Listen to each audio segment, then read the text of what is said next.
Pêşengeha Pirtûkan piştî 4 salan li bajarê Amedê vebû. Pêşenge ji aliyê jora bazirganên Amedê ve hat li darxistin. Di vekirina pêşengeyê de Serokê Bêrya Parlamentoya Tirkiyeyê amade bû û di derbarê nîqaşa li ser navê bajarê Amedê de got, navê Amed di dîrokê de jî wekî bi peyva Amed hatiye bilêvkirin. Ji ber wî jî navê vê bajarê Amedê. Ji aliyê rewşenbiriyê jî gelekî rengîn e. Weşangerên ku beşdarê pêşengeyê bûbûn jî giringiya pêşengeha Amed vegotin. Yani fuar fayda gelek heye. Ji alî xwendinê ve heye, ji alî matî ve ji bo weşanxanan alî reklamê ve heye.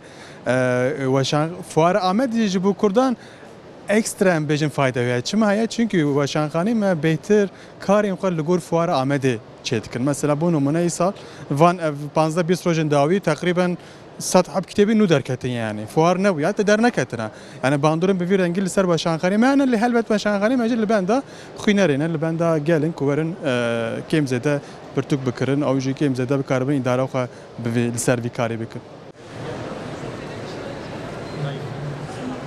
Di pêşengeyê de ji sêsî dê zêdetir nivîskar wê pirtûkên xwe ji bo xwîneran îmze bikin. Bi taybet nivîskarên Kurd wê pirtûkên xwe ên Kurdî îmze bikin. Ronak bir dibêjin qeyrana aboriyê li ser çapkirina pirtûkên Kurdî bi neyînî bandor kiriye.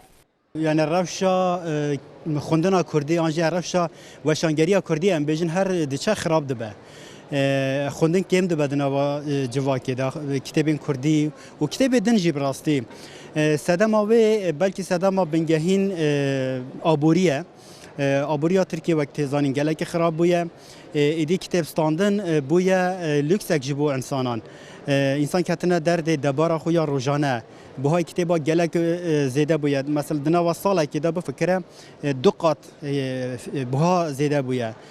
Bi rastî pêşangeh ji çend aliyet derfetin. Yek ji bo xwendevanan derfetin ku her weşanxane daşkandinek baş dike okê xwe mesela serî 40-50 ji perê kitêba tê daxistin û krîzek aborî heye gelekî bikerî xwendevanan tê xwendevanên Kurdî xwendekarên Kurdî û ji bilî wê yanî hevnasîna xwendevana û weşanxana çê dibe bi qasî sîhek weşanxanê Kurda li Bakur hene û gelek kitêba çap dikin piyasa Kurdî kêm zêde heye yani pir baş bijî heye bi rastî.